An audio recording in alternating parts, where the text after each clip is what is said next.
Good morning traders. आज आपण विकली analysis बघणार आहे की पुढच्या वीकमध्ये म्हणजे उद्यापासून सोमवारपासून आपण काय काय ट्रेड करू शकतो. पहिला आपण गोल्डमध्ये बघूयात. गोल्डमध्ये आपला झाला चेंज ऑफ कॅरेक्टर. हे आपला बाईंगचा ए प्लस आहे. इथून तुम्ही एक ट्रेड घेऊ शकता. हे वाले टार्गेट ठेवू शकता. त्याच्यानंतर सिल्वरमध्ये एक ए प्लस आहे, म्हणजे TGL2 ची लेवल आहे. इथून तुम्ही एक सेलिंग साईट बघू शकता. इथून तर बाईंग आली, हा वाला ए प्लस प्ले झाला आहे. त्याच्यानंतर बीटीसी मध्ये सध्या ए प्लस वरून प्राइस खाली जाते. तर बीटीसी वरून सध्या ए प्लस वरून प्राइस खाली जाते. याच्या जर वरती जर दोन कॅन्डल क्लोज झाल्या या झोनच्या वरती, तर आपला चेंज ऑफ कॅरेक्टर होईल. चेंज ऑफ कॅरेक्टर नंतर झाल्यानंतर तुम्हाला लगेच ए प्लस इथून बाईंग करायचं आहे, पण याच्या अगोदर त्याच्यावरती कॅन्डल क्लोज झाल्या पाहिजेत. सो इथून तुम्ही ते बघू शकता.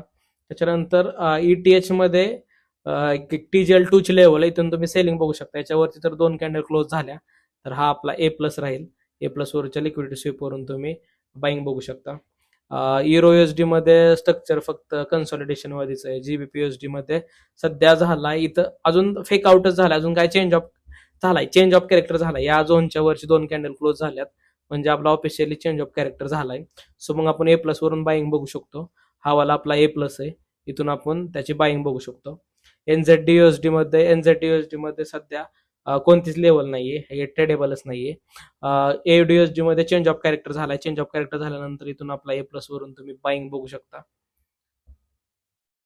त्याच्यानंतर USD JPY मध्ये सध्या आपला ए प्लस लेवल पेंडिंग आहे. इथून तुम्ही बाईंग बघा एक, किंवा याच्यावरती क्लोजिंग व्हायचा वेट करा.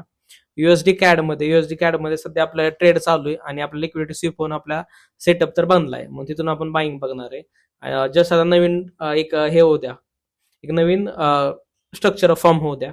USD CHF मध्ये सध्या आपला ए प्लस वरूनच प्राइस वर जाते. याच्या खाली क्लोजिंग झालं तर आपला चेंज ऑफ कॅरेक्टर होईल. चेंज ऑफ कॅरेक्टर झाल्यानंतर आपण सेलिंग बघू शकतो आपल्या ए प्लस वरून.